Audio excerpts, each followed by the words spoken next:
This is the color wheel. It is a tool that every artist uses. But do you know how to use it?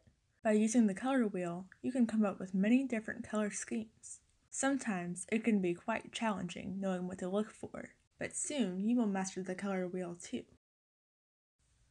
These are the primary and secondary colors. If you're an artist, you know that these are very vital to know, but by mixing these hues together, you get the tertiary colors. Together, the primary, secondary, and tertiary colors make up the color wheel. An important, yet basic, color scheme is the complementary color scheme.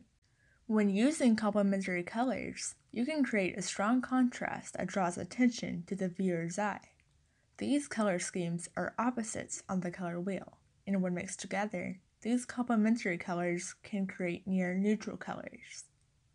These colors are not to be confused with the pure neutral colors of black, white, and gray. Neutral colors are not on the color wheel, but the near neutral colors can come from it. Hues, on the other hand, are the pure pigments that are shown on the color wheel. Hue can be adjusted by tone, tint, and shade. Tone is a hue with a pure neutral of gray added to it. Tint is an addition of white, and shade is an addition of black.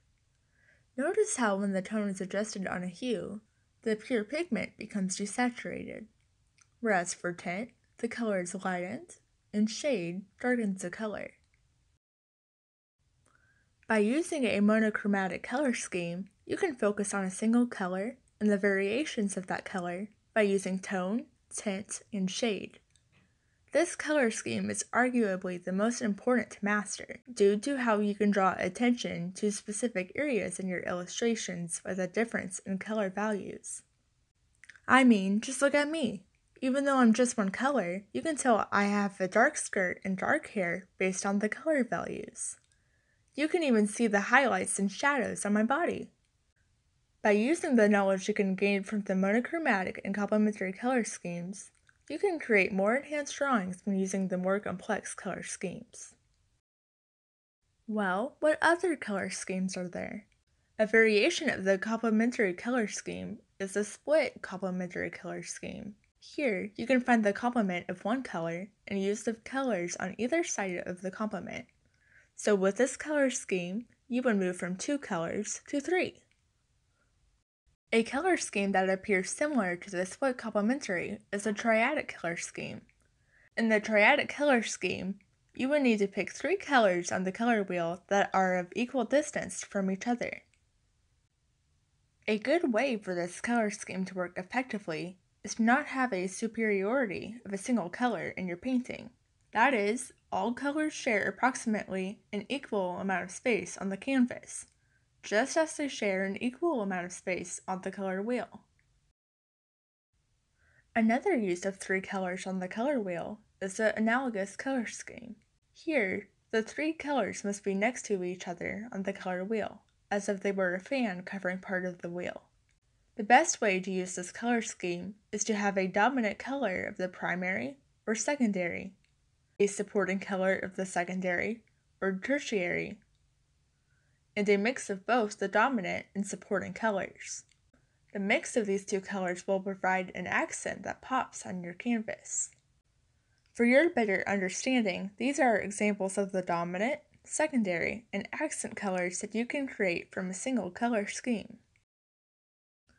The last color scheme that we will be going over is a rectangular color scheme. Here, 4 colors are arranged into 2 complementary pairs. This scheme works best when one color is dominant over the rest, which offers plenty of possibilities of variation in your artworks. So now you know what color schemes you can create your art out of. But how can you take your work a step further by using color? If you research what colors can mean in certain situations, you can create an emotional story with color alone. For example, if you combine the colors green and brown together, your painting can represent stability and natural growth with those 2 colors alone. Whereas if you put purple and black together, you can show wisdom and power in your painting. This use of color can work well for impactful storytelling scenes or even a simple character design. This was just a brief overview of color theory and how we can use it to enhance our illustrations. Now, you try.